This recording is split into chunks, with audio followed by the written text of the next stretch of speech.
Billing errors can be frustrating, but resolving them quickly is essential for maintaining smooth operations. Follow these steps to address billing issues on OneTrust efficiently. Step 1. Identify the error.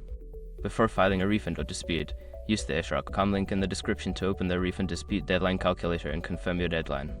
Step 2. Gather documentation.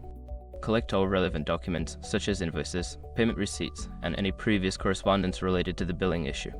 This information will support your case when contacting customer support. Step 3. Contact customer support. Reach out to OneTrust's customer support team through their official channels. Provide them with a clear description of the billing error and attach the gathered documentation for reference. Step 4. Follow-up. If you do not receive a timely response, follow up with customer support. Keep a record of your communications, including dates and names of representatives you spoke with. Step 5. Verify resolution.